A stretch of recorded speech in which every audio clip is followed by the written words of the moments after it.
Olá, bom dia a todos. Estamos aqui para mais uma Speed Talk da Associação Empresarial do Minho. Hoje com a Switch Digital na pessoa do José Barros. José, seja bem-vindo a esta Bom talk. dia, muito obrigado. Bom dia.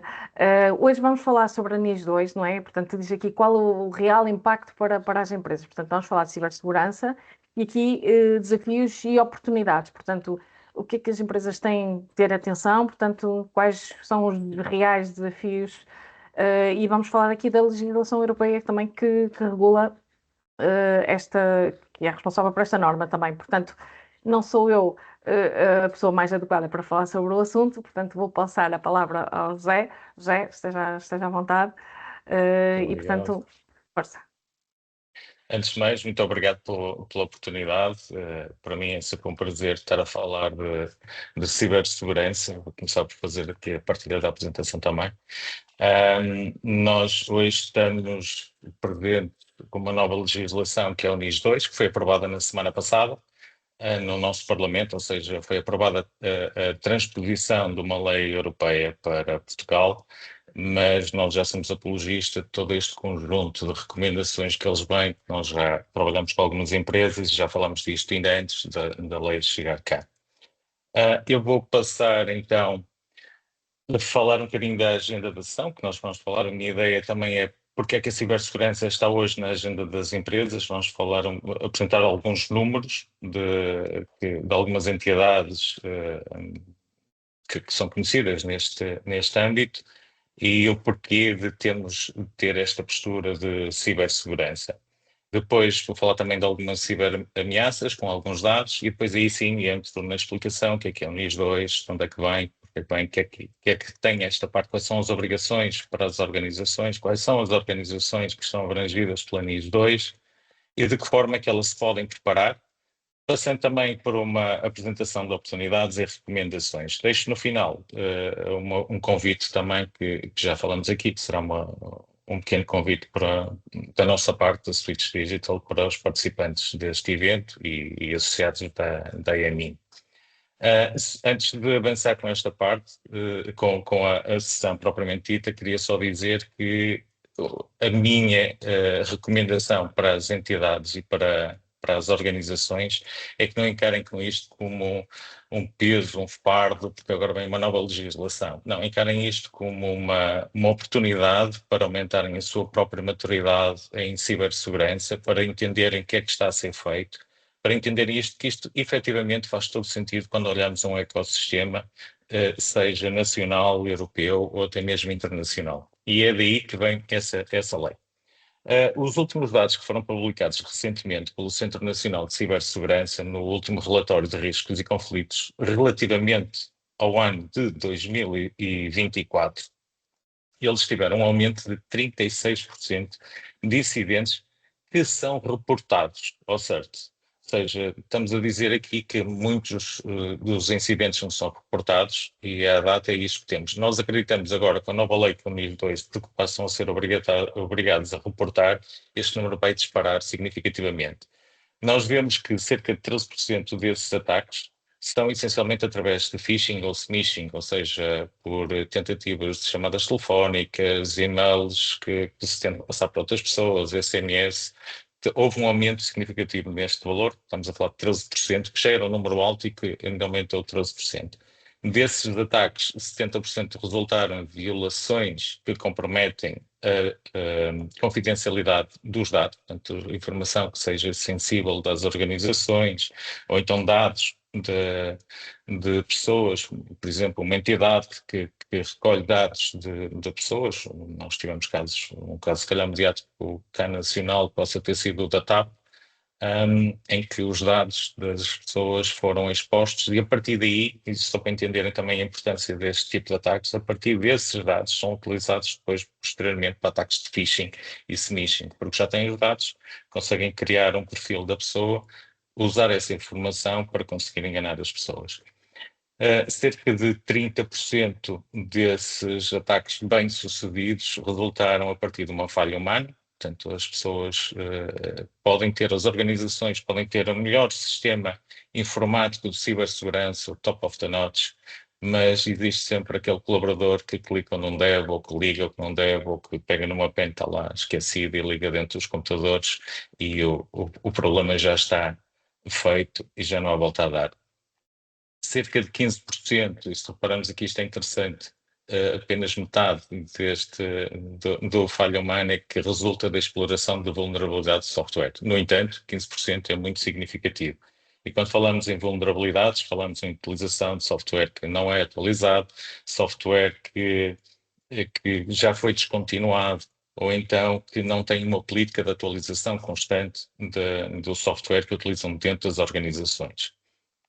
E por último, mais 15% num tipo de phishing, mas este aqui já é um bocadinho de engenharia social, onde se inclui o Olá Pai, Olá Mãe, ou então alguns casos também em que certamente alguns já devem ter conhecido algumas entidades em que enviam uma fatura, estão à espera de pagamento, depois questionam e dizem, não, eu já fiz o pagamento, vocês mandaram-me um novo NIB, eu transferi para o novo NIB. Na realidade foi um agente malicioso que entrou na comunicação, tirou proveito da informação, eventualmente um colaborador da empresa, detectou que havia uma comunicação e então disse, paguem esta fatura para este novo nível. Portanto, toda esta parte de engenharia social também que é utilizada e há vários casos que vemos que não só com a definição do profile com dados pessoais que foram perdidos, mas também através de informações da própria empresa. Nós temos informação dispersa em muito lado, quem está à frente das organizações tem o seu nome exposto, tem o LinkedIn,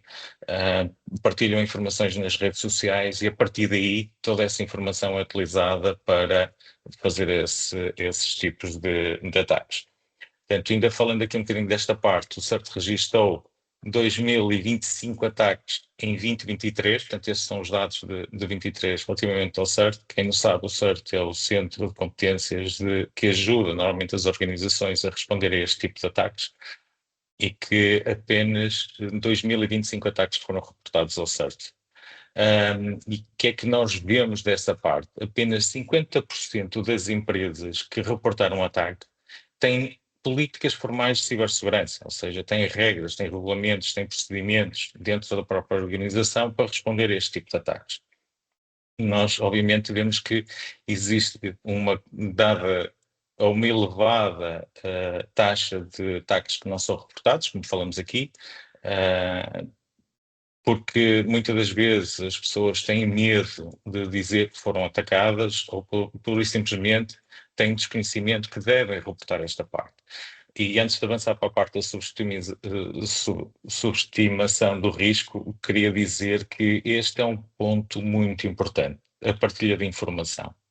Porque muitas das vezes, quando vemos empresas que são vítimas de ataque de ransomware e reportam ao CERT, o CERT tem uma base de dados de chaves de encriptação que são partilhadas por outros tipos de ataques. E basta às vezes experimentar essas chaves e conseguimos desencriptar os dados e mitigar, por exemplo, um ataque de ransomware. Por outro lado, pessoas que, entretanto, optaram por fazer o pagamento do resgate, algo que nós não aconselhamos de todo, as pessoas que optam por fazer esse pagamento têm as chaves de encriptação e voltam a partilhar as chaves de encriptação com o CERT para ajudar outros no futuro a ter esta parte. Temos também a partilha de informação, é perceber, pois há uma análise forense, perceber de que forma é que os atacantes conseguiram entrar na organização, qual foi o vetor de ataque, qual foi o procedimento, que tipo é que foi. E essa informação passa a ser útil para o CERT, que depois comunica ao Centro Nacional de Cibersegurança, e a partir daí aumentamos a sensibilização e a partilha de dados. À frente voltamos a falar relativamente a esta parte da partilha de dados no âmbito do NIS 2. Outra parte também, há uma subestimação muito grande ao risco. As PMEs acreditam que um ciberataque não é significativo para eles, porque acham que são empresas pequenas, quem é que quer saber deles? A realidade é que hoje, cada vez mais, os ataques são muito automatizados. E essa automatização significa que podem usar inteligência artificial. E ao ser automatizado, conseguem atacar um volume muito maior de PMEs, empresas, que tipicamente não têm uma postura de cibersegurança ativa. O que é que acontece? Eles facilmente conseguem atacar e facilmente conseguem ter resgates com valor mais baixo essas PMEs conseguem suportar e acham, pronto, pagar 10.000 euros até consigo pagar e fica o problema resolvido e agora invisto aqui mais qualquer coisa. A verdade é que eles, ao atacarem 1.000 empresas, se 50% delas pagarem o resgate, eles têm um volume superior a uma grande empresa que já tem uma postura muito forte de cibersegurança. Portanto, esse é um aspecto que as empresas devem entender. O que é que traz este tipo de ataques para as empresas? Normalmente, como vimos atrás, roubo de dados sensíveis das próprias empresas, seja de procedimentos, seja de encomendas, seja de dados de clientes, seja uma vantagem competitiva em termos de pricing que estão a negociar, seja outros dados operacionais que depois podem ser usados para outro tipo de ataques. Há também corrupção das operações de muitas empresas, cada vez mais as indústrias e as empresas estão alicerçadas na tecnologia. Se a tecnologia parar, significa que vão deixar de produzir, vão deixar de poder honrar com os seus próprios compromissos. Essa falta de conseguir cumprir com esses compromissos vai aumentar a sua própria reputação perante os clientes e perante todo o mercado. Portanto, e aí a empresa mostra que tem uma postura que não está tão sólida, tão resiliente, e da próxima vez que uma pessoa queira fazer uma encomenda vai pensar duas vezes para saber se aquela empresa pode ser novamente atacada, e aquela encomenda que devia ter chegado na semana anterior ainda não chegou na semana seguinte. Então esta desconfiança acaba-se por perpetuar. E além disso, passam a ter perdas financeiras, porque há multas agora com o NIS 2, porque há os litígios porque não cumpriram com as obrigações, e obviamente há perdas porque os próprios equipamentos podem ser danificados e deixarem de ter essa parte. Como podem ver, um ciberataque pode bloquear uma empresa durante dias e até mesmo fazê-la a fechar. Nós temos casos de algumas empresas que, ao fim de 6 meses depois de terem sofrido um ciberataque, não conseguem recuperar, não só da parte do investimento, da parte produtiva, e todo o investimento que foi necessário a recuperar esses sistemas não se tornou viável essa empresa e acabaram mesmo por fechar. Agora vou falar aqui relativamente a um estudo da Deloitte, uma consultora bastante conhecida, em que tiveram a ver qual a vantagem da cibersegurança nas empresas líderes. E então, 70% das empresas líderes veem o investimento na cibersegurança como um fator de confiança. Uma empresa cibersegura mostra que protege e que transmite confiança aos seus clientes e às organizações com as quais trabalham. 53% dessas empresas olham para a cibersegurança como um investimento. É uma decisão de investimento na própria organização e não um gasto, ou um custo, ou uma obrigação. Portanto, para eles, olham aquilo como um investimento porque vem a retorno. E outros tantos veem isso como uma vantagem competitiva. Isto porquê? Nós também somos apologistas de que as empresas que devam investir na área da cibersegurança e depois, a partir daí, criarem todo um mecanismo de certificações. Nós cá em Portugal temos, por exemplo, o selo de maturidade digital. A nível internacional temos, por exemplo, o ISO 27001. Essas informações dão informação ao mercado a dizer que tem uma postura de resiliência e de cibersegurança dentro da sua própria organização. E no futuro, agora com a NIS 2, as empresas maiores estão obrigadas a verificar os seus stakeholders, quem se liga com o seu sistema, se tem uma postura de cibersegurança. E se nós temos que depois fazer um reporte, empresa pequena, uma PME, que trabalha com uma empresa grande, tem que fazer um reporte, tem que entregar toda uma série de documentação, que pode não ser suficiente, e aparece o concorrente dessa empresa, que até pode ter um preço superior e diz, eu tenho esta certificação, já tenho estes dados todos, quem vai comprar já sabe qual é a decisão. Vai, obviamente, pela empresa que já está preparada. Portanto, daí que eles veem uma vantagem competitiva, porque demonstram que já estão preparados, não só na parte da legislação, mas que são de confiança para interligar com os sistemas dos clientes. Mais um relatório da ENISA, para quem não sabe, é a Agência Europeia para a Cibersegurança. Os principais setores sob ataque, e isto sem qualquer ordem pré-definida, são a administração pública, transportes, em que a questão do avião, que toda a gente viu neste fim de semana, o que aconteceu com alguns aeroportos europeus. E só aqui um pequeno parênteses. É um ataque que foi duro, mas haviam medidas de mitigação. Portanto, nós não fechamos completamente os aeroportos. Eles continuaram a funcionar, obviamente muito mais limitados, e esta é uma das coisas que também as organizações têm que entender. nós não temos um clique imediato para transitar caso sejamos atacados. Temos é que ter um setor e perceber que vamos ter um impacto, mas pode ser minimizado. E isto depende também do nível de investimento das organizações. Além disso, esta informação que estes aeroportos tiveram de ataque vai ser partilhada por todos os outros aeroportos, porque os aeroportos já estão abrangidos pela NIS 1 e agora NIS 2, e já antes havia essa partilha de informações como no setor energético, temos as várias entidades de energia de Portugal, têm um consórcio europeu em que partilham todo este tipo de informações.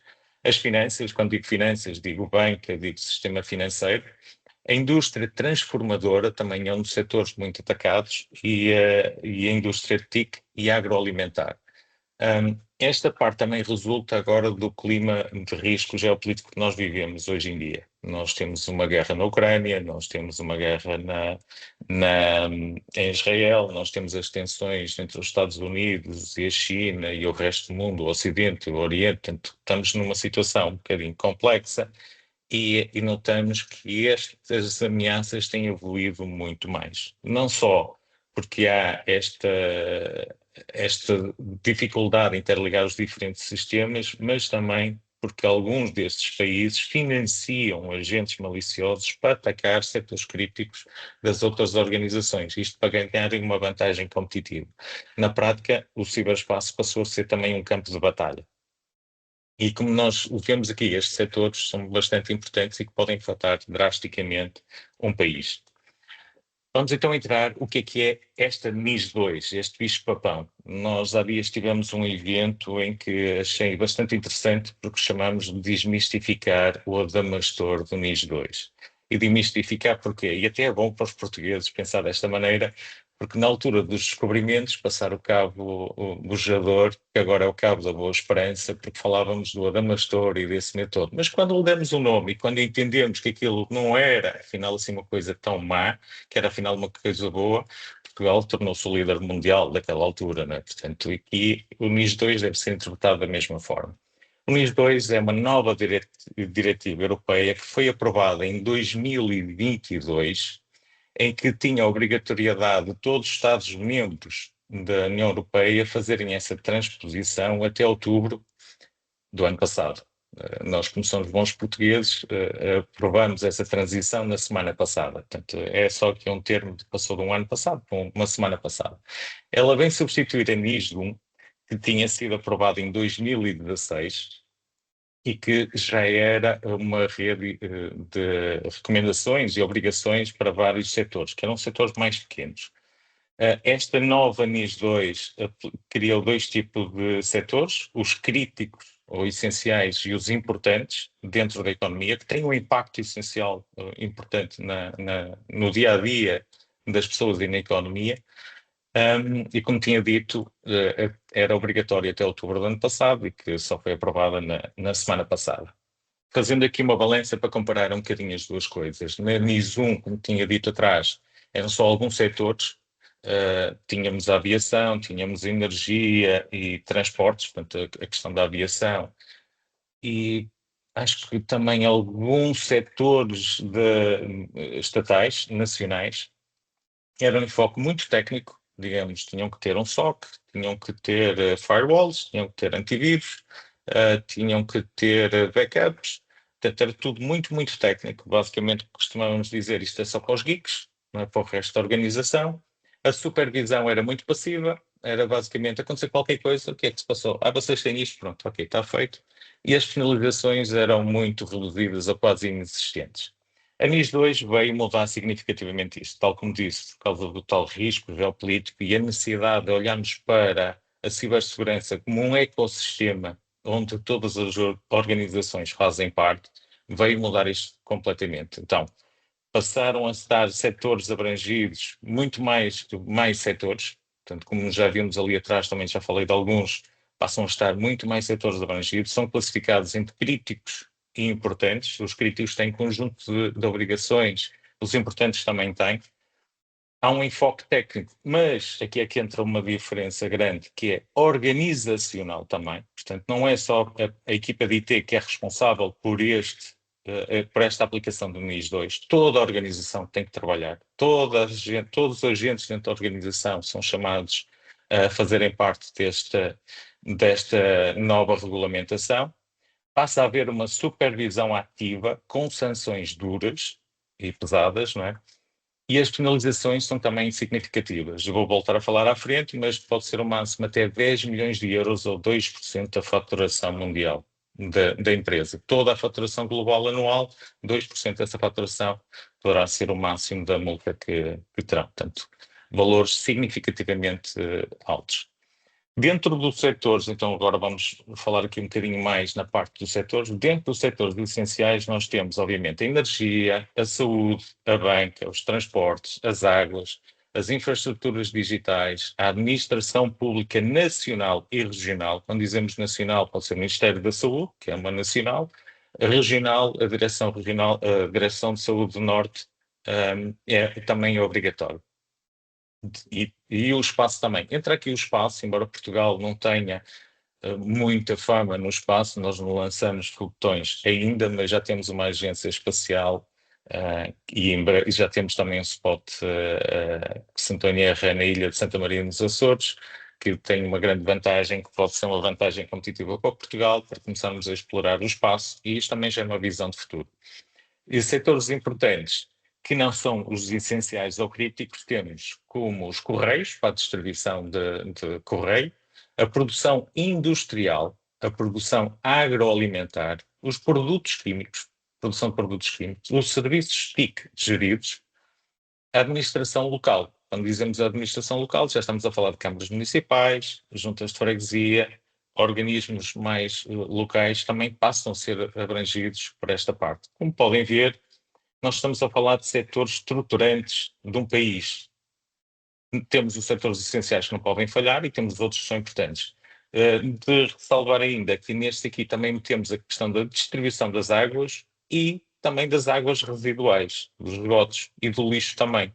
Nós já percebemos isso quando tivemos uma pandemia, que esses serviços parando é crítico.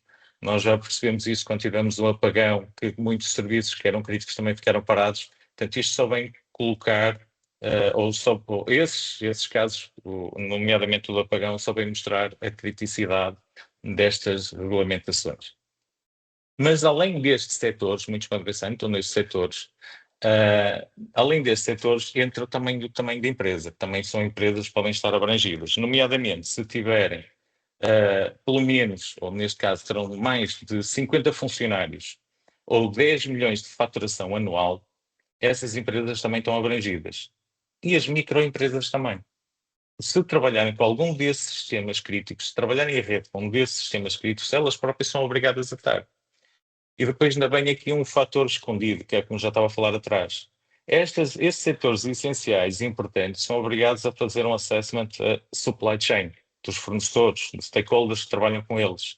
E estas microempresas que se ligam a estes aqui têm que mostrar evidências, têm uma postura de cibersegurança, que têm uma organização, que têm os sistemas redundantes, que são resilientes a ataques, porque uma das coisas que já sabe há muitos anos esta parte é que muitos dos ataques às empresas grandes vêm através da terceira parte, de sistemas terceiros. Aliás, este ataque que aconteceu dos aeroportos foi precisamente de um fornecedor externo ao aeroporto, só que estavam a usar a tecnologia desse fornecedor externo, que ficou comprometido e, obviamente, toda essa empresa ficou comprometida. Então, estas microempresas, apesar de não serem obrigadas no âmbito, porque não são setores essenciais, não são setores importantes, são pequenas, mas como se interligam aos outros sistemas, são obrigadas também a estar protegidas. Agora vamos à parte das obrigações. Uma das coisas importantes que temos que chamar aqui a atenção, e eu creio que até possam estar aqui alguns decisores, é que esta lei vem fazer um forcing grande na gestão do topo. A gestão de topo é que passa a decidir e assinar todas as políticas e todos os dados que têm que ser feitos, todas as medidas que são colocadas dentro da própria organização. Um dos primeiros pontos que temos é a avaliação contínua dos riscos. E nessa parte tem que identificar, fazer primeiro o levantamento, identificar quais são os riscos dentro da organização e fazer uma análise exaustiva dentro dos riscos que podem ser explorados. Depois tem que apresentar as medidas técnicas e organizacionais. Tem que ter segurança dos dados, mostrar que tem segurança dos dados e tem que ter também segurança dos próprios sistemas. Como é que a informação está organizada dentro da organização e quais são os sistemas de controle e de proteção que tem dessa parte. Tem também que definir um plano de resposta a incidentes.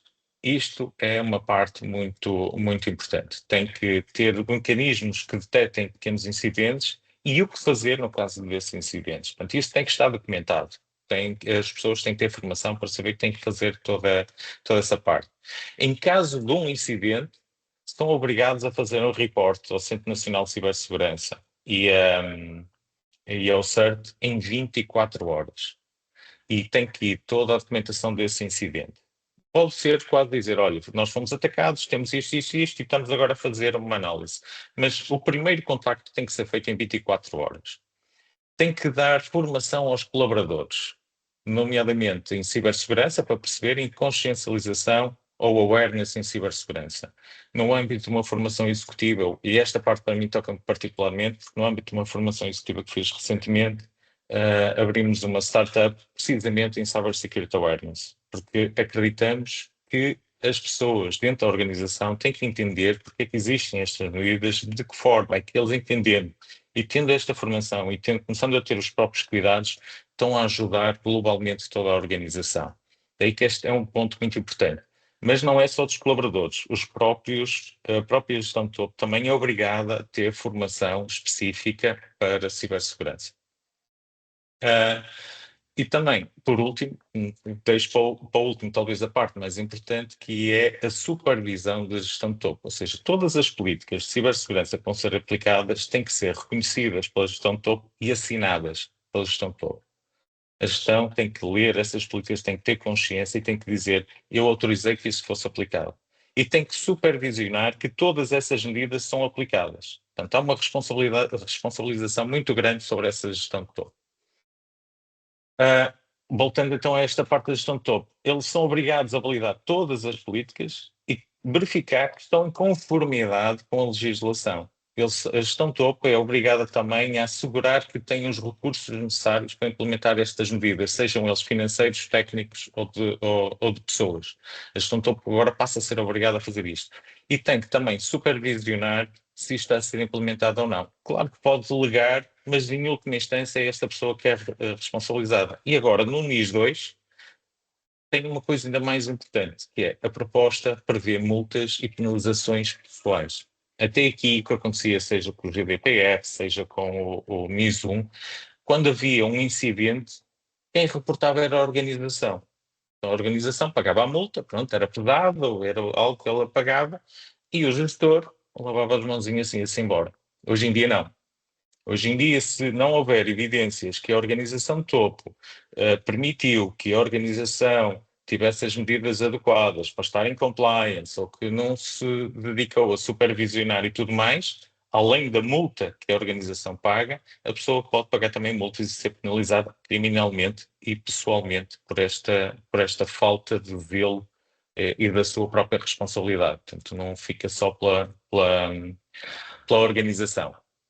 A lei portuguesa, que foi atualizada na semana passada, veio substituir uma lei que já tínhamos mais antiga, de 2018, e que coloca a supervisão de toda esta nova norma no Centro Nacional de Cibersegurança. Ou seja, o Centro Nacional de Cibersegurança neste momento aumentou as suas competências e passa a ser a entidade responsável por fazer essa auditoria. Nós vamos ter, as entidades vão ter que se registrar num determinado portal, classificando-se como entidades importantes ou críticas, ou então grandes empresas que têm que fazer esse registro lá. O Centro Nacional de Cibersegurança irá validar e depois classificá-las nos diferentes sítios e terão permanentemente a supervisionar. Portanto, tem regras de supervisão e auditoria para garantir que todas as diretrizes são cumpridas e que as entidades estão em conformidade e que há uma transparência sobre essas conformidades. Prevêem multas administrativas elevadas, tal como tínhamos dito atrás. Isto para quê? Para desencorajar que as entidades não estejam em conformidade com esta nova lei. E isto é um bocado pesado. Lá está novamente a responsabilidade direta dos administradores, portanto, os líderes das organizações têm uma responsabilidade pessoal sobre essa parte e define muito bem quais são os requisitos pelos setores e pelas dimensões de cada uma delas. A sua empresa, tal como tínhamos dito, então neste caso estão abrangidas se estiverem a atuar em rede, como já falamos atrás, se forem dos serviços essenciais ou se forem subcontratadas por um serviço essencial ou prestarem algum serviço, são obrigadas a estar também em compliance. Se forem setores críticos, e também dependendo do tamanho da própria empresa. Ou seja, mesmo as pequenas e médias empresas que acham que esta lei é só para empresas grandes, têm que estar atentas porque elas próprias também podem estar obrigadas desta parte. O Centro Nacional de Cibersegurança, como falamos há pouco, ele próprio já tem no relatório não é um relatório, tem um conjunto de normas que estão muito alinhadas com o NIS2. Portanto, isto aqui já vem do passado antes de termos o NIS2. Portanto, eles recomendam a utilização do multifator onde seja possível e existe. Isto não só aumenta a segurança das organizações e dos sistemas, como também torna mais seguro, torna-se mais resiliente, digamos assim, e dificulta a vida dos agentes maliciosos. Recomendam um backup fora da rede, ou seja, backups offline de todos os sistemas. Nós vemos muitas vezes, aliás, no meio mais técnico, brincamos muito dos memes, que é, epá, o nosso servidor, adeus, estragou-se, e agora? E onde é que estava o backup? Estava no servidor. Então não temos backup, porque é que está dentro. Quem diz dentro do servidor, diz na mesma sala. Ou, por exemplo, onde é que está o servidor? Está ali naquele bastidor. E os backups estão naquele NAS? Que NAS? Está ali ao lado do servidor? Sim. Então, e se tiverem um incêndio na fábrica? Perdemos tudo. Pronto, lá está. Esta situação obriga a ter uma estratégia completa e perceberem que os backups dentro de portas podem ser a melhor solução. Garantirem que têm atualizações automáticas. Nós podemos fazer manualmente as atualizações do sistema operativo, das aplicações, sei lá, podemos ter várias formas de fazer isso. Hoje vou ver se tem atualizações. Podemos fazer isso, ou então, nas definições dos equipamentos e até políticas dentro das organizações, podemos garantir que essas atualizações são aplicadas automaticamente. E existem, inclusive, software e soluções que nos permitem ainda automatizar este processo mais rapidamente. Ter uma gestão de acessos, controlar quem tem acesso à informação sensível. E isto aqui, muitas das vezes, pode parecer que, querem ver o que é que eu ando a fazer. Não, antes pelo contrário. O facto de nós termos este controle, ou termos logos quem acede a diferentes informações, ou que tenta aceder a informações a que não tem acesso, permite aos sistemas automatizados de monitorização detectar movimentos anómalos, normalmente feitos por agentes maliciosos. Se nós tivermos isto implementado na organização, nós vamos conseguir rapidamente e antecipar um ataque, porque vemos que algo de errado está a acontecer. Pode ser um utilizador que está comprometido e o facto deste movimento anómalo fazer um trigger de uma análise e obrigar a tomar medidas corretivas imediatas antes que o ataque seja bem sucedido. Também recomendam testes de segurança regulares sobre vulnerabilidades do sistema da organização. Já tenho aqui há muito tempo também incentivado a formação de colaboradores. Também indicam que deve haver um plano de resposta a incidentes. As organizações devem saber o que fazer, a quem comunicar, quem é o responsável tem que verificar esta parte, quem é que comunica, como comunica e para onde comunica. Portanto, toda essa parte faz parte de um plano de resposta a incidentes e, obviamente, por último, um gestor de passwords, de forma a armazenar as passwords de forma segura. Por exemplo, eu sempre disse que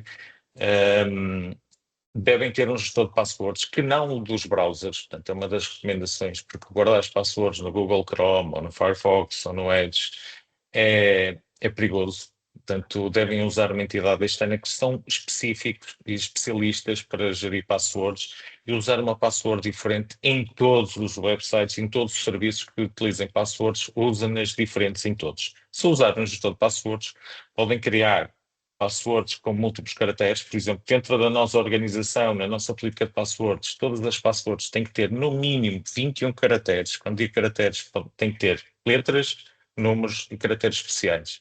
21 caracteres que todas as passwords têm que ter. E são todas armazenadas numa aplicação de gestor de passwords para garantir que aquele website tem uma password, o outro website tem outra password, o outro website tem uma password. Se um destes websites tiver um ataque em que haja uma extrafiliação de dados dessa organização e que consigam recuperar essa password, só vão conseguir usar nesse website. Porque vão tentar usar a mesma password em todos os outros websites, mas ela não vai funcionar. Daí a necessidade de termos gestor de passwords, senão estar a memorizar, como é o meu caso, que tem 1800 passwords sensivelmente, ia ser muito difícil.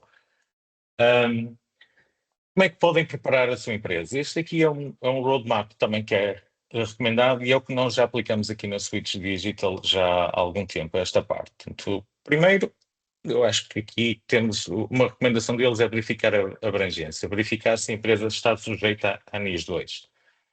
Esta é uma das recomendações. Nós acreditamos que não devemos olhar se ela está abrangente ou não. Devemos partir do princípio que ela está abrangida pela NIS 2 e a partir daí implementar. Porque se ela estiver abrangida, nós já vamos avançados em implementar. Se ela não estiver, a nossa imagem, a nossa organização também está segura. Portanto, isso é um conjunto de normas que devemos olhar. O segundo ponto é um diagnóstico de maturidade. E aqui, vou puxar um bocadinho a brasa à nossa sardinha, nós desenvolvemos uma matriz de avaliação das organizações em que temos 180 controles que verificamos, em que combinamos com frameworks e com normas, nomeadamente a NIS 2, o selo de maturidade digital, que é uma certificação, que posso falar depois mais à frente, se ainda tiver tempo, nacional e que tem vários níveis. Já que estou a falar um bocadinho do selo de maturidade digital, nós temos o bronze, o prata e o ouro, que ajuda as empresas a começarem primeiro com o prata, que já têm alguma estrutura, depois entendem, já avançam para a prata e depois chegam ao ouro. O ouro, provavelmente, só algumas mais críticas é que precisarão ter o ouro, porque já tem um conjunto de requisitos muito elevados. Mas, por exemplo, o facto de ter essa certificação podem permitir que quando se ligam às empresas grandes dizer, não, eles já estão em compliance porque já têm uma certificação, que vieram lá os auditores que verificaram que eu tenho toda essa parte.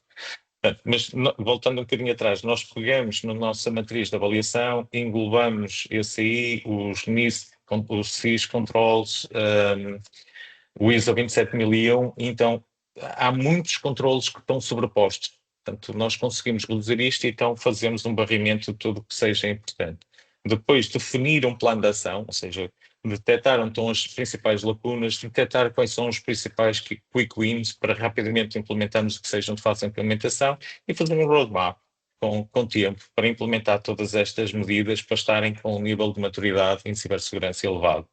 É obrigatório também designar quem é o responsável por supervisionar toda esta questão da cibersegurança dentro das organizações. É importante ter uma pessoa que é responsável por essa parte. Se quiserem ser ainda mais, ir um bocadinho mais longe, terem dois, porque tem o primeiro e tem o secundário, se um está de férias, o outro está lá, já sabem o que tem que fazer, portanto aumenta a resiliência da organização. Ter, obviamente, planos de formação, de sensibilização da cibersegurança. Eu costumo dizer que isto aqui até pode ser para os colaboradores mostrarem que isto não é só para eles usarem dentro da própria organização, porque eles também vão para casa, também utilizam sistemas, também têm filhos, também têm preocupações de cibersegurança e essa parte é importante para eles. E depois, no final, voltar a rever todos esses processos. Encarem isto como uma oportunidade de estarem continuamente a monitorizar, e evoluir, e estar cada vez mais resiliente e estar atualizados. Porque os agentes maliciosos também fazem isto. Estão continuamente a verificar quais são as novas oportunidades que têm para tentar furar estas proteções. Portanto, como eu costumo dizer, isto é uma maratona que nunca acaba. Temos que estar preparados e ter uma estratégia, ter um processo bem definido e trabalhar com essa parte.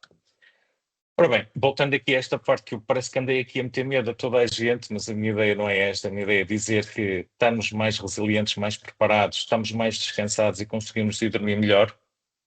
Portanto, se tiverem conformidade com a NIS 2, independentemente de serem ou não umas organizações, vão evitar multas e penalizações, vão aumentar a confiança com os vossos stakeholders, com os clientes, com os fornecedores, portanto, porque vão mostrar que estão em compliance, minimiza os riscos de produção da própria organização, porque já sabem o que fazer, não andam a tentar descobrir o que é que se passa, já têm sistemas preparados, implementados, e um dos passos aqui é testar esses sistemas também, portanto, estão atentos. É uma vantagem competitiva, porque se forem com um concorrente que não tem uma certificação e que não está em compliance para trabalhar com uma empresa grande, vocês entram e o outro não consegue entrar porque esbarra continuamente logo nessa parte. Isto passa a entrar nos contratos de fornecimento de serviços, estas obrigações também. E o facto de terem um processo de melhoria contínua também nos vai preparar para estarem preparados para o futuro. A liderança é um papel fundamental nesta nova legislação, portanto, deve-se inspirar nos princípios de organizações com alta fiabilidade, ou seja, olharem para a organização como todo, todas as pessoas têm um papel importante dentro da própria organização, não só em termos produtivos, mas também na área da cibersegurança e proteção do serviço. Tem que criar confiança e uma cultura de confiança e prevenção dentro da própria organização, deve ter um compromisso com todas estas políticas, ou seja, a liderança tem que estar, tem que mostrar o exemplo, ela própria tem que ter a formação, ela própria tem que dizer, eu estou atento ao que está a acontecer, e isto é que é importante para nós, para criar aquela cultura dentro da própria organização, e é também uma questão, lá está, e esta nova lei traz também a governança como um papel fundamental no sucesso da implementação destes tipos. Como eu estava a dizer, a NIS 2 não é uma obrigação, é uma oportunidade para ter um negócio mais seguro, mais confiável e mais preparado e ser ainda mais resiliente. O momento de agir, na minha opinião, é agora. Se bem que eu costumo dizer que até já devia ter sido ontem, não agora, mas já devia ter sido ontem que deviam estar a olhar para isto e arrancar com este processo. Por último, deixar aqui só duas coisinhas. Relativamente à Switch Digital, como disse, nós estamos a preparar, estamos numa fase final de termos já uma plataforma cada vez mais automatizada para ajudar estes processos e ser mais ágil e rápido nessa parte. Estamos neste momento a finalizar a nossa certificação com o selo de maturidade digital Ouro, que é o nível mais alto de maturidade digital. Temos já agendado a auditoria no próximo mês, portanto, relativamente, nós já estamos preparados para isso, só uma questão de agendamento. No próximo ano avançaremos para a certificação ISO 27001, para nos preparar também para uma expansão global da Switch Digital. E agora, vou só deixar aqui um pequeno convite. Nós estamos... acreditamos que é importante as pessoas estarem atentas e principalmente o pessoal de direção. Por isso a Switch Digital desde o início acreditou que era importante envolver e fazer interligação, partilha de conhecimentos desses dados e do que melhor se faz. Vou só apresentar um pequeno vídeo da apresentação do nosso evento.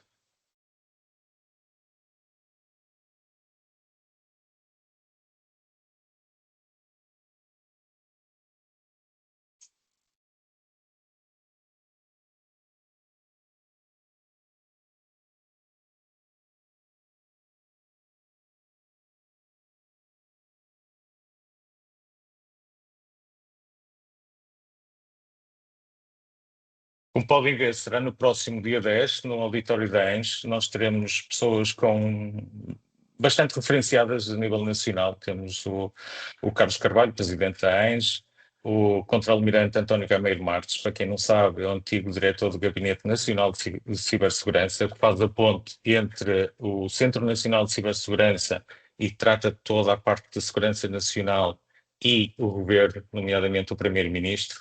O Bartolomeu Noronha, que é um jurista e presidente do Conselho Científico do Observatório das Autarquias Locais, também vai falar desta questão para as autarquias. O Luís Moraes, que é CISO da Galp, que eu conheço bem como é que eles têm a organização deles em termos de cibersegurança e digo que é um exemplo a seguir. O António Correia é o Sales Manager da WatchGuard, que é uma marca com que trabalhamos bastante. O José Esteves, que é Dean da Porto Business School. O João Pini, que também trabalha com as escolas num software que fornece a maioria das escolas. O Nuno Miguel Neves, que é o CIO da Associação Nacional de Farmácias, e o José Rodrigues, que é o CISO do Grupo Salvador Caetano. Isto é só amanhã. Nós vamos partilhar um voucher com a Associação Empresarial de Minho que vos permite ter um acesso gratuito ao nosso evento, e esperamos vê-los cá, para também discutirmos um bocadinho estas questões da cibersegurança, que acho que é bastante importante, e partilhar este ambiente de partilha também. E vamos focar um bocadinho mais na parte da gestão de pessoas e do topo da organização, que é esta novidade do NIS 2. E estas pessoas já estão muito experimentadas porque trabalham com um grande número de pessoas, com grandes organizações, e podem facilmente partilhar algumas formas de o fazer. Depois também vamos partilhar esta apresentação com que a Associação Empresarial de Minho vai chegar. Deixamos aqui duas recomendações. Neste momento ainda não encontrei, mas prometo que vou procurar o link da lei portuguesa que foi agora recentemente aprovada para também poderem analisar. Deixo, obviamente, o site do Centro Nacional de Cibersegurança, que tem muita informação, tem muitos recursos para utilizarem, e a ENISA, que é a Agência Europeia de Cibersegurança, que também tem muitos dados, muita informação também importante. E deixo o espaço aberto para perguntas e respostas. Não sei se a Angélica tem mais alguma coisa, espero que tenham algumas perguntas. Se não tiverem, é porque também espero ter sido suficientemente esclarecedor. E acho que estou dentro do tempo ainda. Está dentro do tempo, José. Muito obrigada pela sua exposição. De facto, muito interessante. E destacar logo este último slide que tem aqui. Se quiserem procurar mais informações, estão aqui os sites, estão aqui a informação, não é? Portanto, é ótimo. Tal como o José disse, muito bem, nós iremos enviar para quem está a assistir esta apresentação, que o José amavelmente nos vai fazer chegar, e, portanto, também terão acesso a estes dados. Quanto ao convite que o José estava a fazer, este convite fica em aberto aqui para empresas nossas associadas. Me parece um evento fantástico, e quando ouvimos todas as pessoas que falou, são especialistas que estão ligados, que de facto contactam com esta temática, que lidam com estes... com a cibersegurança no dia a dia, portanto, me parece que tem tudo para ser um excelente evento, e, portanto, muito obrigada também por darem esta oportunidade aos associados da AEMINHA de poderem assistir a este mesmo evento. E faremos chegar a informação também para, se quiserem, de facto, inscrever-se e assistir ao evento. Tenho aqui alguém a fazer-me uma questão, portanto, tenho aqui uma questão. Já agora, eu abrir aqui espaço para questões, como fez o José muito bem. De qualquer das formas, já temos aqui uma questão da Carla Gonçalves, que diz, deixa-me só aqui, peço desculpa, que isto também dá aqui um erro, referiu que saiu na semana passada a legislação que alterou a Lei 46 de 2018. Pode, por favor, referir qual é? É isso que eu estava a dizer. Eu não tenho o link ainda porque não consegui encontrar. Tenta falta publicar, mal seja publicado, eu atualizo também o PowerPoint. Se não encontrar, eu depois faço chegar no PowerPoint esse link, obrigatoriamente. Já agora, também questiona aqui a Carla se o CISO pode ser o informático da empresa. Para uma empresa que subcontrata este serviço, como deve fazer? Nós acreditamos que deve ser alguém dentro da própria organização que deve ser o responsável da área da cibersegurança. Se subcontratar esse serviço, tem que ter uma supervisão maior, porque na prática essa pessoa vai ser responsável pela implementação, monitorização de muito desses serviços. Então, convém ter aí um contrato muito bem redigido, com as obrigações de cada uma destas partes, e perceber para onde é que estão a transferir o risco. Podem a empresa só prestar o serviço, mas o risco fica dentro da própria empresa, e quem presta o serviço declinar o risco. Portanto, aí temos que entender muito bem essa parte. É um processo que convém ter alguns cuidados nessa parte, mas não há de todo. Por exemplo, nós fazemos isso, nós podemos fazer toda esta implementação, monitorização, é um serviço gerido, fazemos todo esse apoio às organizações. Convém ter, nem que seja o diretor-geral da empresa, que seja a pessoa dentro da própria organização que há um pequeno acontecimento dentro da organização, ele rapidamente sabe o que é que tem que fazer. Ele pode notificar a empresa que está fora para fazer essa parte, ou pode a própria empresa passar essa informação, porque em último caso, quem toma a decisão das medidas a tomar, a medida de comunicação e tudo mais, é a gestão toda da organização. Portanto, tem que haver aqui um entendimento, não é uma coisa que se diga e entrega diretamente e está daqui lava as minhas mãos. Tem que haver aqui um bocadinho de bom senso também entre as duas partes. Ou seja, essa responsabilidade tem que existir dentro da empresa, portanto, na sua opinião, não é? Nós Portanto, acreditamos que sim. faz sentido que Nós, haja aqui também, não, pode não ser, não apenas, mas tem que haver alguém dentro da empresa sempre que saiba os procedimentos e como atuar e, portanto, e como fazer, sim, certo? nós acreditamos que sim. Tem que haver uma pessoa dentro da própria organização, porque a pessoa que está dentro da organização é que conhece como é que essa organização funciona. Funciona, Por muito que claro. tenhamos alguém de fora, ele pode ajudar, pode implementar, pode monitorizar, mas não sabe os procedimentos e os processos dentro da própria organização. E essa pessoa que está permanentemente dentro da organização, que sabe como é que aquela pessoa funciona, que sabe o que é importante aquela parte, aquele aspecto, é que dá uns inputs extremamente valiosos para o prestador de serviços externos. Portanto, isto tem que trabalhar sempre em equipa. Em conjunto, claro que sim. Tenho aqui também uma questão que diz se há regulamentação para os conteúdos programáticos e a duração em horas para os trabalhadores e para os administradores, portanto, não sei se há Não, aqui. Não, não há não. nada definido nessa Que parte. diga que tem de ser X horas ou que. Não há, Enfim, não há. Agora aqui depende muito também das organizações e eu acho que é importante que essas organizações tenham no próprio plano de formação, até porque são obrigadas a fornecer um conjunto de horas e podem usar estas horas para dar formação aos colaboradores na área de cibersegurança. Eu costumo dizer que nunca é demais dar formação deste tipo. Portanto, também estar a dizer que são 2 horas ou 3 horas pode não ser suficiente. Tenho um caso, uma experiência própria, de um evento que fiz em que nos disseram que um vídeo de 2 minutos teve um impacto muito maior e muito mais significativo do que uma formação de 4 horas que tiveram com um especialista na semana anterior. Portanto, isto depende muito das claro, pessoas também, temos que perceber um claro. bocado essa dinâmica. Mas vejam, por exemplo, no Centro Nacional de Cibersegurança, que tem um conjunto de formações, inclusive financiadas até o final deste ano, que tem de vários níveis, desde o básico até um bocadinho mais avançado de formação na área de cibersegurança, desde ciberhigiene, desde medidas que devem ter monitorizadas. Depois também depende se alguém que é responsável na área de cibersegurança dentro da organização tem que ter uma maior formação e constante de atualização nas boas práticas em cibersegurança. Quem está, um que é mais operacional, tem que saber ter cuidado com a partilha de dados, tem que ter cuidado com guardar as passwords, algo que também acaba por ser interno. Quer dizer, uma das coisas que é importante, e nós aqui fazemos, mesmo dentro da nossa organização, quem define as políticas depois vai dar uma formação a todos os restantes colegas dentro da organização para saber das novas políticas, o que é que foi alterado, o que é que não é. Portanto, essa troca de informação é muito importante.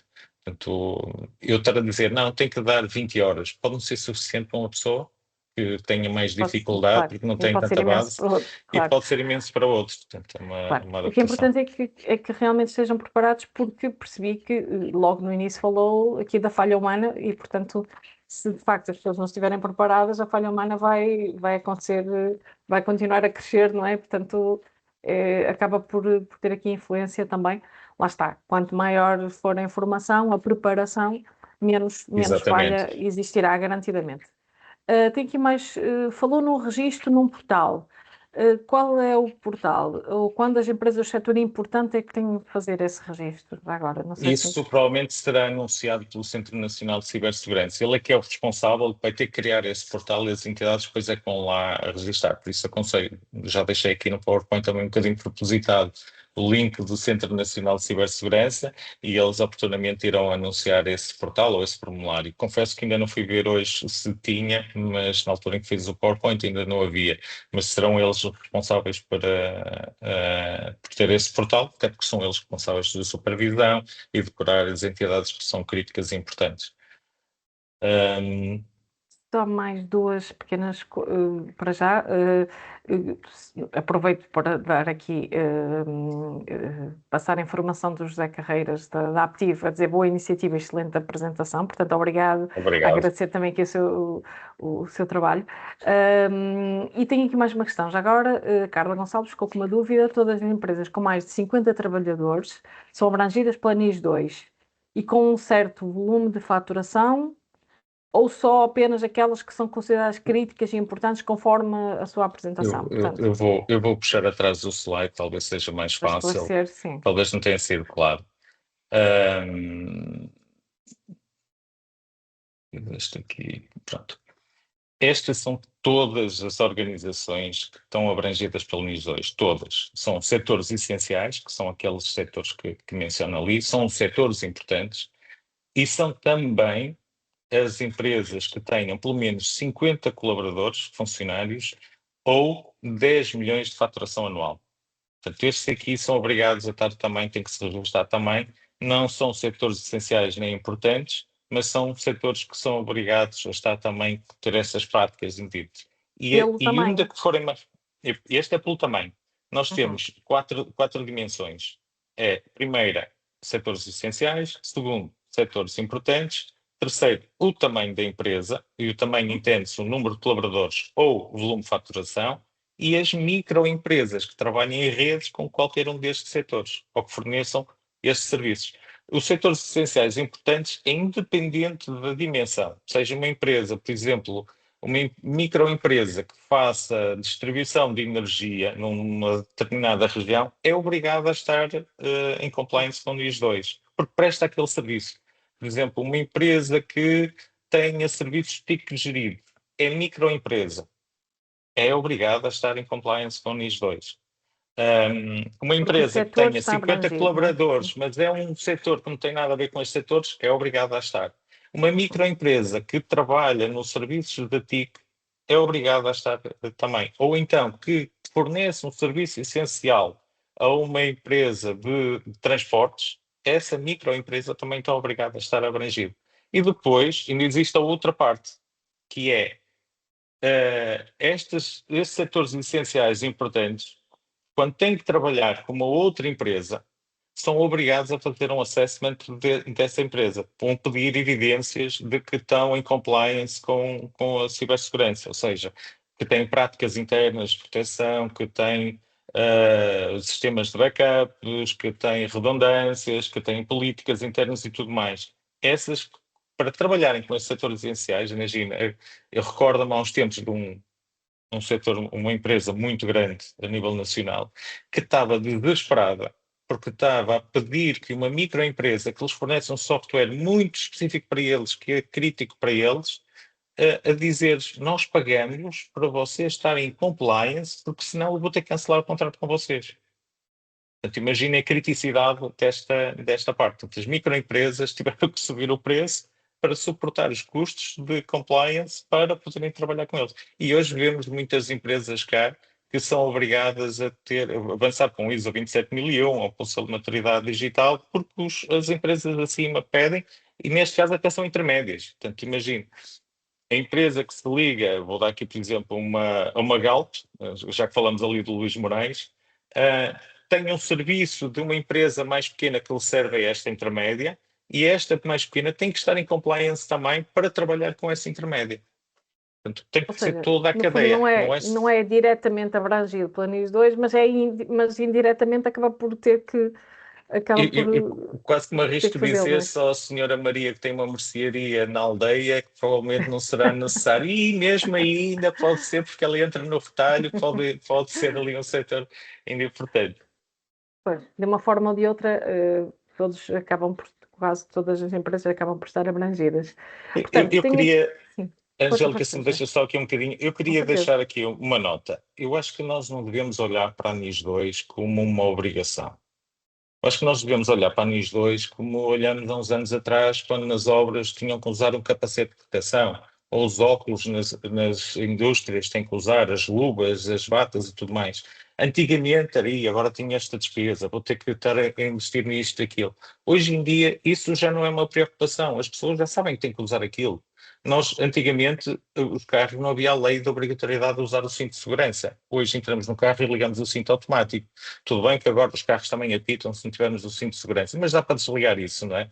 Mas hoje nós temos o cinto de segurança de forma natural. Portanto, e a cibersegurança e esta legislação acho que deve ser encarada da mesma forma. Da mesma forma que olhamos, precisamos ter energia dentro das instalações, precisamos de ter os sistemas, maquinaria e tudo mais, também devemos olhar para a cibersegurança e de que forma é que estamos protegidos também. Toda a gente mete agora o Securitas ou o ProSeguro nas unidades fabris, este é o outro sistema de proteção. Muito bem. Há pouco falava que não deve ser uma obrigatoriedade, deve ser visto como uma oportunidade, não é? Oportunidade, Portanto, muito bem, exatamente. eu registrei aqui e de facto, gostaria só de dizer-lhe que o Júlio Lino agradeceu também a sua apresentação, diz que dos encontros informativos Eu, este foi o que explanou o nível prático da forma mais clara e agradeceu aqui também. foi um A prazer. Carla, a Carla Gonçalves volta aqui também a colocar mais uma questão, está aqui com algumas dúvidas e muito bem, que assim esclarecemos todas as pessoas. Portanto, obrigada. Confirma-se então que muitas PME vão ter que implementar a NIS 2. Essa alteração decorre desta nova legislação que referiu ter saído na semana passada ou desde que datas estão obrigadas?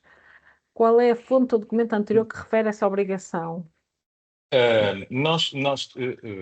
Esta legislação NIS 2 teve em audiência prévia, que me recordo, pelo menos duas vezes, Uhum. em que houve participações. Eu próprio cheguei a participar com algumas sugestões, eu, no âmbito de uns colegas também de um grupo, participamos com algumas sugestões de melhoria e adaptado à nossa realidade. Há a norma europeia, que tem que haver uma transposição para cada país, porque depois cada país tem a sua própria legislação e tem que ser ali adaptado. Um, Deste documento da lei ainda não tenho acesso a essa documentação. O que eu sei é que há uma janela de 2 anos para implementar nas organizações. Portanto, não é já amanhã que têm que estar organizados. O que eu sei é que desde que foi aprovada a lei temos 2 anos para implementar isto. Agora, o que é que eu recomendo? Que não sejamos como os portugueses, como temos esta fama, que é em 2027, ali no verão, está toda a gente com uma loucura a tentar implementar as medidas todas. Porque, primeiro, não temos entidades nem organizações para ajudar, não temos equipamento e não temos manpower para conseguir ter Claro. esta parte. Não, há uma janela de 2 anos para fazer essa implementação. Portanto, as multas a acontecer só daqui por 2 anos é que passarão a ser efetivas. Porque Portanto, também é um trabalho de passarem. preparação que tem que ser Claro. realizado, não é? Portanto, tudo aquilo Não, que repare, falamos aqui, nós, portanto, nós aqui na nossa empresa e trabalhamos com cibersegurança, nós para estarmos em compliance, para fazermos o selo de maturidade digital, estamos a tratar disto desde março. claro, Portanto, e trabalhamos nesta área, portanto, nós estamos desde março. Uma empresa que não tem essas políticas, essas práticas, é um entrave grande, não é? Precisa de tempo para maturar e para implementar, porque é preciso saber primeiro como é que a organização funciona, é preciso saber de que forma é que vamos implementar e depois planear e implementar. Portanto, isto é ao mesmo tempo a organização ou as unidades têm que continuar a produzir. Portanto, claro. obviamente que os 2 anos é um tempo razoável, digo eu, mas tem que começar a trabalhar já, não é esperar por 2027. Portanto, Claro. é a minha E, sugestão. e já agora, pegando nas palavras que usou há pouco, e é importante e tem que continuar a produzir, e para que tudo corra bem nessa produção, para que não haja interrupção de operações, perdas financeiras, perda de reputação, é importante terem atenção aqui realmente à cibersegurança para que não parem mesmo de produzir, não é? Portanto, isso é que é importante, não é? Não é porque é a Exatamente. norma, é porque é importante para as empresas realmente estarem seguras. Pergunta-me aqui, o José Carreiras, se as empresas têm de fazer algum registro como estando abrangida Sim, pela NIS 2? sim, Sim? tem que Uhum. fazer no Centro Nacional de Cibersegurança, o tal portal que, entretanto, Sim, deverão que estava no fim. indicá-lo. Uhum. Sim. Uhum. Isto há um Muito bem. processo de registro, primeiro lá, depois eles validam e depois avançarão pronto, e depois as entidades também têm que ir colocando. A minha recomendação é que as entidades interpretem como estando abrangidas e avançarem já com esse processo, paralelamente ao registro no portal. Porque se não estiverem abrangidas, vocês já estão a ganhar, porque, como eu costumo dizer, já podem ir para casa dormir mais descansados porque têm um plano estão preparados. sabem que se acontecer alguma coisa, está lá. Uma coisa importante também que é preciso referir, não vão ficar 100% protegidos, porque isso não existe. A única hipótese que eu costumo dizer para ficar 100% protegidos era desligar tudo e mesmo assim ainda há um risco. Portanto, é mesmo importante referir isto. Há uma questão, é até que ponto é que nós queremos elevar a nossa proteção contra esse risco e qual é o nosso nível de apetite do risco. Portanto, dentro disso nós temos um conjunto de procedimentos. Nós, quando fazemos a identificação de todos os assets críticos que temos dentro da nossa organização, vamos depois avaliar qual é a possibilidade de existir um ataque a esses assets e o impacto que esse ataque tem. E depois a multiplicação desses fatores é que vamos detectar qual é que é mais crítico de investir e proteger, porque é importante para a organização, e os outros, se calhar, até posso aguentar, porque imaginemos que aquele computador que controla o ar-condicionado e que não está ligado à rede, portanto, eu estou a dizer o ar-condicionado, podia ser outra coisa qualquer. Se aquele computador for atacado, o que é que vai afetar? O ar-condicionado não funciona, mas se pegar no comando, funciona. Então não vale a pena estar a investir muitos recursos e tempo nesse ativo. Mas, por exemplo, se tem um ERP que controla toda a produção da organização, que se ficar afetado e parado, que significa milhares de euros de perda por dia, então invistam as fichas todas aí. Isso é extremamente crítico. Independente, mesmo que a probabilidade de acontecer alguma coisa é reduzida, a criticidade é muito maior. Portanto, a coisa acaba por compensar uma com a outra. Portanto, tem que haver este equilíbrio e este estudo. Mesmo na questão no roadmap, aquele slide que eu apresentei, este aqui, no plano de ação, temos que prever exatamente isso. Portanto, há um processo, há uma definição do que vamos fazer, quando vamos fazer, como vamos fazer, tendo em conta todas estas premissas, todo o impacto que pode ter para a organização. E, obviamente, preparem-se porque vai haver certas coisas que, ao aplicar, vão obrigar a alteração de alguns processos internos. Mas altere esse processo interno para ficarem mais resilientes e mais seguros. Portanto, também é preciso estarem preparados, né, dessa parte. Mas, como eu costumo dizer, eu sou muito otimista. Quem me conhece, e eu vi que tenho aqui pelo menos alguns conhecidos e amigos, sabem que eu sou muito otimista e isto é mais uma oportunidade, como disse. Não olhem para isto como bicho-papão, olhem como uma nova tecnologia que vem para ajudar as organizações. Muito bem. José, muito obrigada pela sua apresentação. Tem a Switch Digital disponível para ajudar também, portanto os contactos também, exatamente, também irão na apresentação, era isso que eu ia, com certeza, e portanto qualquer outra questão, ou se realmente quiserem perceber melhor o que é que têm para fazer, como devem fazê-lo, portanto têm aqui todos os contactos, nós iremos fazer chegar à apresentação como tínhamos falado. Iremos enviar para todos também um questionário de avaliação, de opinião desta Speed Talk, que serve também de espaço para sugestões de outras temáticas que podem ser aqui também apresentadas e discutidas. E gostaria de referir que nós, a AEMINHO, durante o mês de outubro, vai ser uma vez mais parceira do mês da economia com o município de Guimarães, sendo que, entre outros eventos, e teremos vários, mas poderão depois consultar também no nosso site, gostaria de destacar a Gala Solidária da AEMIN, que vai decorrer no dia 24 de outubro, no Teatro Jordão, em Guimarães, e, portanto, inscrevam-se, a informação está disponível no nosso site, portanto, contamos com a participação de todos. José, uma vez mais, muito obrigada pela sua apresentação, foi excelente. É importante que as empresas estejam mais informadas para que, cá está aqui a receber muitos parabéns, portanto, e realmente foi muito interessante. E é importante ter empresas aqui, como a Switch Digital, que possam dar este apoio também para as outras empresas poderem saber como atuar neste sentido, porque fala-se muito de cibersegurança e fala-se agora da NIS2, mas depois isto ainda é um bocadinho rebuscado, não é? Portanto, é importante ter aqui também estas orientações. Muito obrigada a todos pela participação também e até à próxima. Obrigado pela oportunidade e obrigado aos participantes também, que as questões foram muito interessantes também. É sempre bom ter questões e ver que ficaram satisfeitos também, para mim é um motivo de agrado muito grande. Muito bem. Obrigado, então. Obrigadíssima. Obrigada.